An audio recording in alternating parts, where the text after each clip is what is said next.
नमस्कार, आप देख रहे सियासी दंगल और मैं हूं आपके साथ सत्यम गौरव। आज बात करेंगे 2022 में होने वाले विधानसभा चुनाव को लेकर और 2022 के चुनाव को लेकर सभी पार्टियों ने अपनी कमर कस ली है। जनता के बीच जा रहे हैं, जनता को संबोधित किया जा रहा है। इसके साथ ही जनता से तरह तरह के वादे भी किए जा रहे हैं। कोई स्कूटी देने का वादा कर रहा है, तो कोई किसानों का कर्ज माफ करने का वादा कर रहा है, तो कोई जब सरकार बन जाएगी तो लैपटॉप और इसके साथ ही तरह तरह के वादे, रोजगार देने का वादा किया जा रहा है। और ऐसा हर बार होता है जब किसी भी तरीके के चुनाव आते हैं, उत्तर प्रदेश हो या फिर कोई अन्य राज्य हो, इसी तरीके के वादे किए जाते हैं।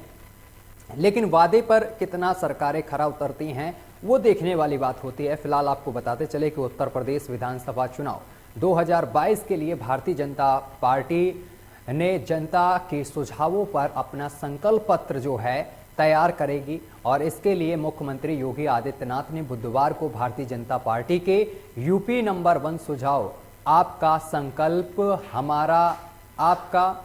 संकल्प हमारा अभियान का शुरुआत की है। इंदिरा गांधी प्रतिष्ठान में आयोजित कार्यक्रम में सीएम योगी ने पिछली और वर्तमान सरकार का फर्क विभिन्न उदाहरणों से भी दिया है। और उन्होंने कहा है कि पिछली सरकारों में आतंकियों के मुकदमे वापस लिए जाते थे, आज माफियाओं पर कार्रवाई की जाती है। केंद्र ने सितंबर 2013 में सांप्रदायिक हिंसा की अगर बात करें तो इसमें कई लोग मारे गए। वहीं आपको बताते चले कि कई चीज़ों को लेकर उन्होंने निशाना साधा है। आपको अगर आंकड़े बताएं पिछली सरकार के, समाजवादी पार्टी की सरकार के, तो उन्होंने दंगों को लेकर इसमें निशाना साधा है। उन्होंने कहा है कि उनके मुताबिक देश में 478 दंगों में 703 लोगों की मौत हुई। तो आज इन्हीं चीज़ों को लेकर चर्चा करेंगे और हमारे साथ कुछ खास मेहमान हमारे जुड़ गए हैं। सभी का आपसे परिचय करा दें। हमारे साथ बीजेपी का पक्ष रखेंगे अनुपम भंडारी, और इसके साथ ही आशीष सिंह हैं जो कि कांग्रेस से हैं, हमारे साथ जुड़ गए हैं। सर, आपका बहुत बहुत स्वागत है लोकमंच न्यूज़ पर।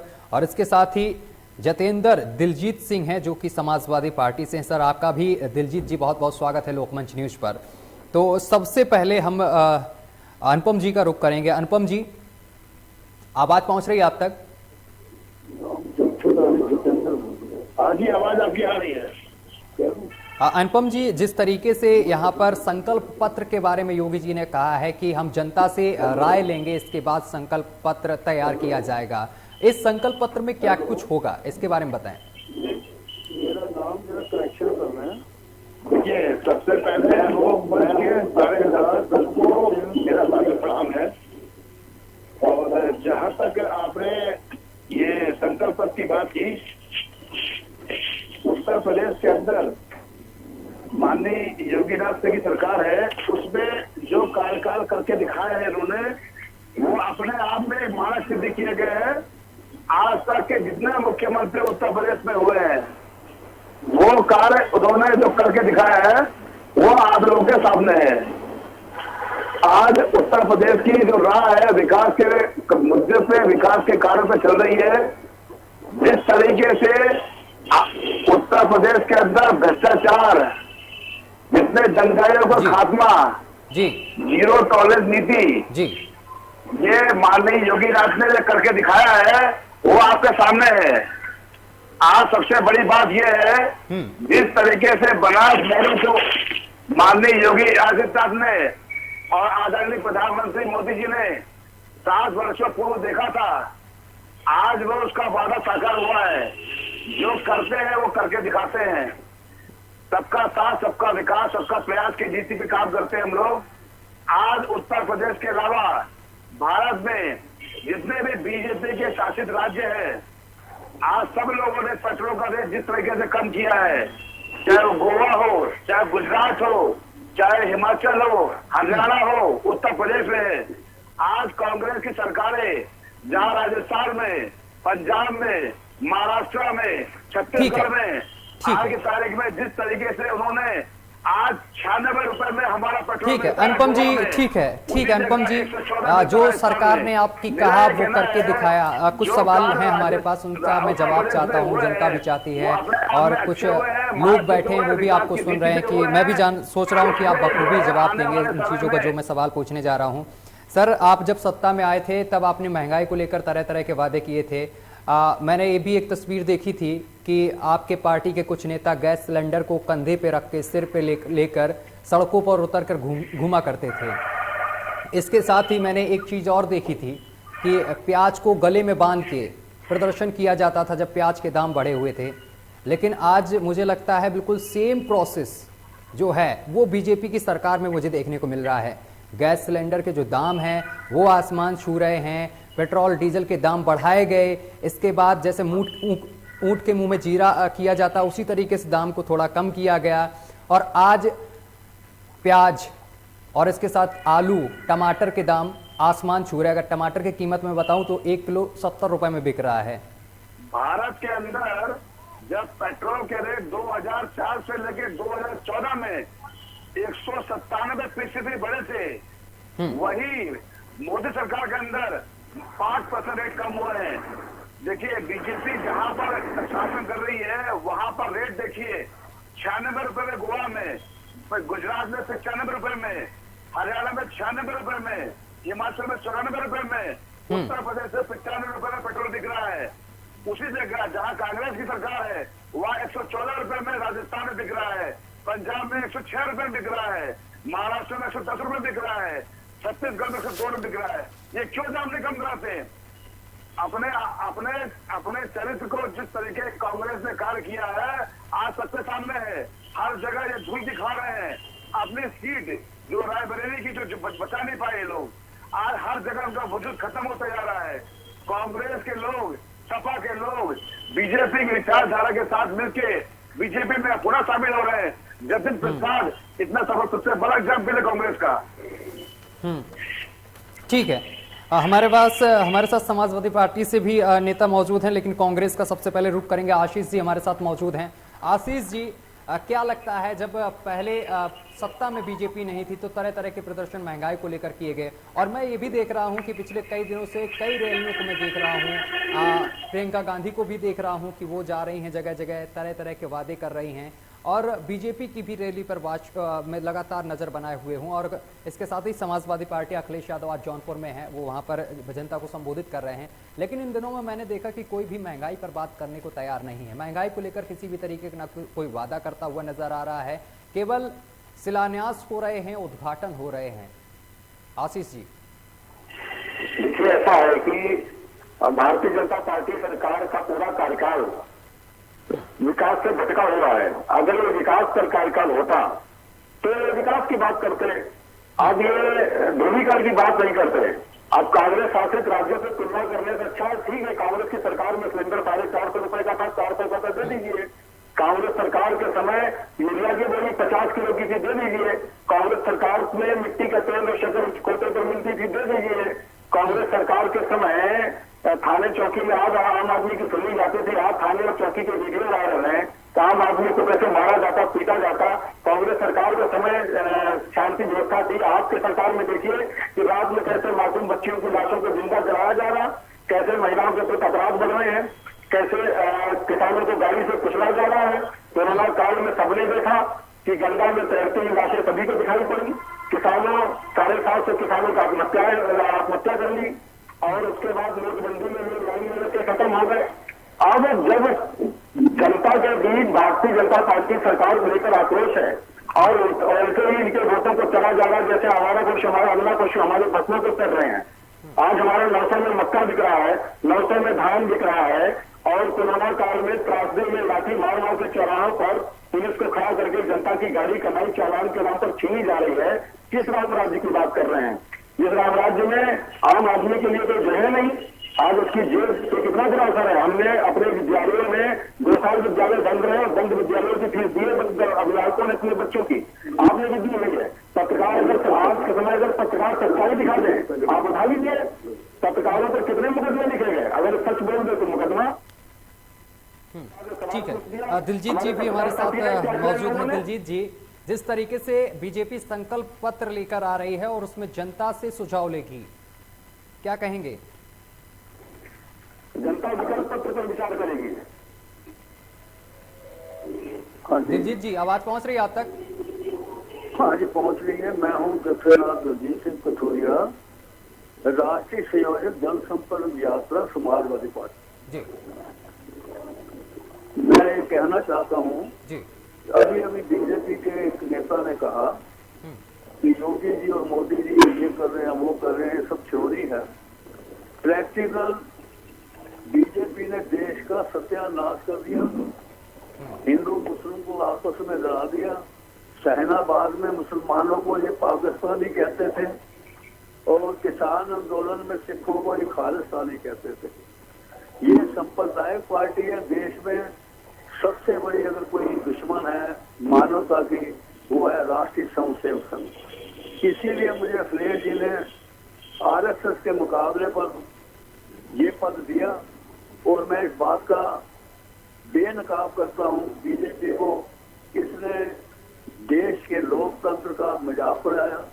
जो हमारा भारत का संविधान है उसका चकनाचूर कर दिया, दर्दों के दिलों को चीर दिया। बाबा साहब अम्बेडकर जिन्होंने ये संविधान बनाया था उसका इन्होंने सत्यानाश कर दिया।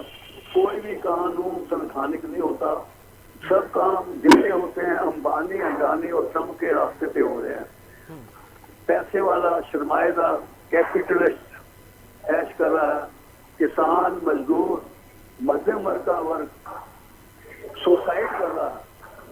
जितनी आत्महत्याएं हुई हैं, अभी किसानों की 700 से अधिक मौत हुई, पर एक बार हमारे पीएम ने शोक प्रकट नहीं किया।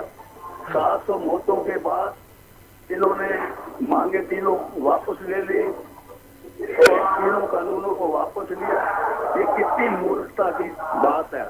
हमारे देश को आजाद हुए 70 साल से ऊपर हो गए, आज तक ऐसा प्रधानमंत्री नहीं आया जिसने आंदोलन के 700 बंदों के शहीद होने के बाद जो कानून वापस लिए।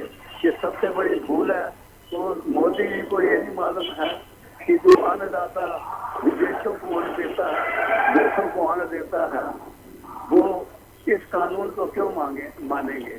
उनको ठेकेदारी प्रथा और ट्रम्प और उनके रास्ते पर, अंबानी अडानी के रास्ते पर इनकी जिम्मेदारी खींचने की जिम्मेदारी को ठेकेदारी में बदलने की कोशिश की, जो कभी भी मंजूर नहीं की। इसको मालूम नहीं है मोदी जी को। शहीद उधम सिंह ने जनरल डायर से 31 साल के बाद वहां जाकर बदला लिया। उनके इशारे पर चल रहा है। अखिल को ठीक है अनुपम जी, ठीक है अनुपम जी आवाज पहुंच रही है आप तक? और किसानों की मांगे मानी। ठीक है सर, वापस आएंगे आपके पास। अनुपम जी आवाज पहुंच रही है आप तक? अनुपम जी, जिस तरीके से काशी मॉडल है ये कितना कारगर साबित होगा, कितना कमाल करेगा 2022 चुनाव में? इसका जवाब मांगते हैं मोदी जी से और कम से कम 2 करोड़ रुपए किसान के परिवार को। मैं चाहूंगा भाई साहब ने अपनी बात रख ली है तो मेरे पास जो हमारा भारत का संविधान है उसी पर ही चुनाव होगा। अब ये गड़बड़ नहीं कर पाएंगे।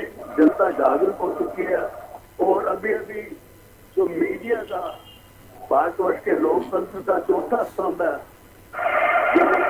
लखीमपुर खीरी में मंत्री के गृहमंत्री के बेटे ने 5 लोगों को शहीद कर दिया कार से कुचलकर, जिसमें मीडिया का भी था, वो 4 किसान थे। उसके बावजूद गृह मंत्री ने अभी तक इस्तीफा दे दिया। ये सबसे बड़ी नाकामयाबी है मोदी साहब की। जब कानून मान लिए तो उसको बर्खास्त कर देना चाहिए और उसके लड़के को तो मैं कहता हूँ फांसी पर चढ़ा देना चाहिए, जिससे किसी की हिम्मत न करे। आज जो है जो काशी विश्वनाथ मंदिर के कॉरिडोर का जो लोकार्पण किया था भारत के यशस्वी प्रधानमंत्री मोदी जी ने, आज जो लोगों ने तरीके से वाराणसी की दिशा बदलने का कार्य किया है मोदी जी ने, आज सभी लोगों को, सारे दलों को जो है जो कार्य अभी तक वो नहीं कर पाया काल के अंदर, वो सामने योगी और मोदी जी ने करके दिखाया है। हमको खालिस्तानी, मेरा आपसे अनुरोध ये रहेगा, पाकिस्तानी के अगर भाई साहब ने बात रखी है तो मैं रखूँ सकता है प्रधानमंत्री और इसको ये पूछे कि 15 लाख खाते नहीं आएंगे, 15 रुपए नहीं आए, और जितनी बातें थे कि भाई साहब का रिश्ता तो बने नहीं हो रहा है। भाजपा और भाजपा का, मैं जहाँ गया हूँ उत्तर प्रदेश में भाजपा का सत्यानाश हो रहा है। आने वाले टाइम में कोई भाजपा का नाम भी नहीं देगा। और समाजवादी पार्टी के मुलायम सिंह जी नेता जी जिनका हाल रहा है, उन्होंने जब अखिलेश जी ने जब दंगे हुए थे 5 से लेके 20 लाख रुपए बिना जांच के दे दिए तुरंत। नेताजी ने जो है बाबरी मस्जिद जो काफिरों को मारने का कार्य किया था मस्जिद में, वो सबने देखा है।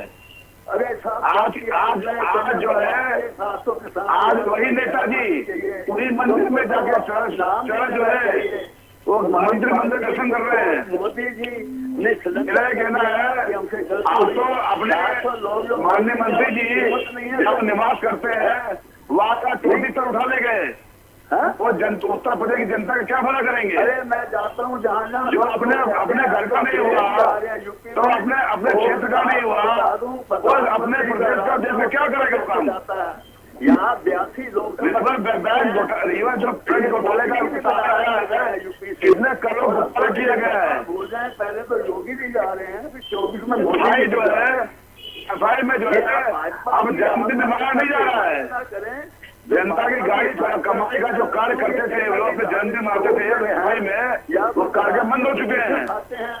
ये समय जो है भागते भूखते बड़े जो है मंदिर के दर्शन कर रहे हैं, कार कहीं कुछ कर नहीं पाए। कोरोना कालखंड में केवल बैठ के घरों में जिस तरह से ट्विटर का काम किया है, ट्वीट का काम किया है, वो जनता ने देखा है। जनता ने देखा है किस तरीके से माननीय योगी आदित्यनाथ ने, उनके सारे मंत्रियों ने, विधायक ने, मंडल के लोगों ने, एक एक कार्यकर्ता ने निकल के जो काम किया है कोरोना में, वो सबने देखा है। आज की तारीख में उत्तर प्रदेश में सपा का, कांग्रेस का कहीं वजूद नहीं रहता है। आज उसी वजूद को बचाने के लिए ये रथ यात्रा करे या कुछ भी करे, इनकी सरकार दोबारा नहीं आने वाली है। जनता ने सब देख लिया है, फर्क देख लिया है, गुंडे माफिया की सरकार का फर्क देख लिया है। और जिस तरीके से भ्रष्टाचार मुक्त, गुंडा मुक्त जिस तरीके से कार्य योगी जी ने किया है वो भी देखा लोगों ने। आज जो है कोई भी भर्ती में 1 रुपए का कहीं गलत नहीं होता, किसी भी का कोई स्पोर्ट नहीं चलता। जो व्यक्ति अपने योग्यता पे कार्य करता है उसी को नामित किया जाता है, उसी को नियुक्ति पत्र मिलता है। उनके शासनकाल में सपा में पूरा लिस्ट जाती थी कि भाई शासन के अंदर की जितने लोगों को भर्ती होनी है, ये लूट खसूट भ्रष्टाचार का जो काम है ना, वो सपा में सबने देखा है, इसीलिए उनको बाहर का रास्ता दिखा दिया गया है।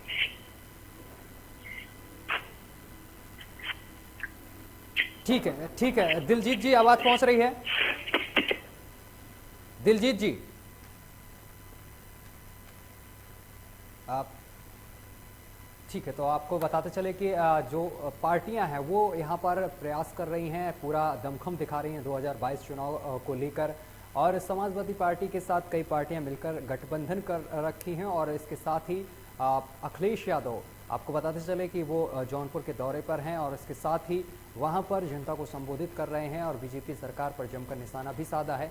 इसके साथ ही बीजेपी भी लगातार यहाँ पर जनसभाएं कर रही है और जनता को लुभाने की पूरी कोशिश की जा रही है।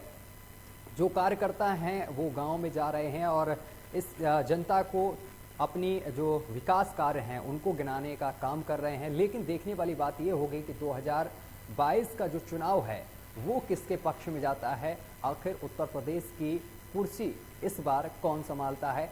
क्या उत्तर प्रदेश में परिवर्तन होगा इस बार? ये बड़ा सवाल है। फिलहाल मेरे साथ अभी के लिए बस इतना ही। देश दुनिया की तमाम खबरें देखने के लिए देखते रहिए आपका अपना चैनल लोकमंच न्यूज।